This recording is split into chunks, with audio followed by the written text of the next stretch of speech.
Hello, my name is Sarah Teray, and today I'm going to be covering my perspective on 3 different topics. Should the IRS be abolished? Is AI a threat to the educational system? And is living together before marriage appropriate? So to start off, I do not believe that the IRS should be abolished. And there are multiple reasons why I feel that way. According to Kiplinger.com, the Fair Tax Act of 2025 could abolish the IRS entirely and completely rewrite the way that we do taxes. If it was enacted, we would have to pay a whopping 14.91% in sales tax, but we would also be taxed on our spending rather than our income.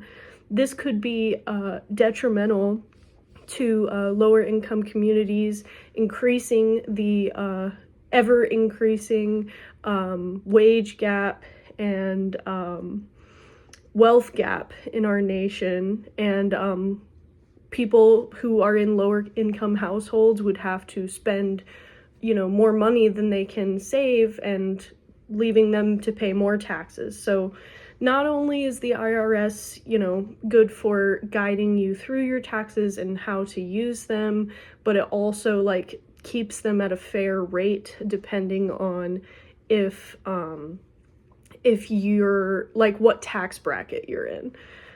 So I would believe, in my opinion, that it would be in our nation's best interest to keep the IRS around. Moving on to if AI is a threat to the educational system.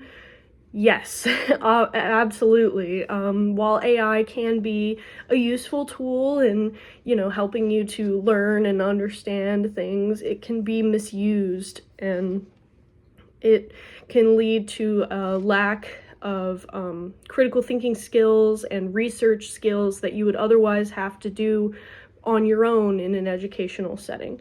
I believe it is damning to take away that process of learning by having AI think for you.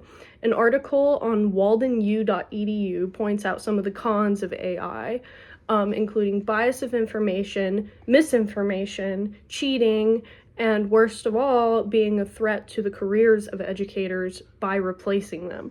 While AI can be a helpful learning tool in the educational system, misuse of it can also cause issues with students and teachers alike.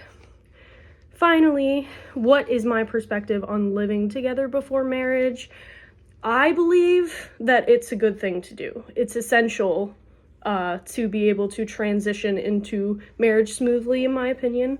Knowing your partner's home habits, such as how they live, sleep schedules, cleaning schedules, eating schedules, etc., is important prior to marriage, considering otherwise you could have completely different schedules and live in complete opposite ways, and then only find that out when you move in together, and it can cause a lot of relationships to rupture and split off.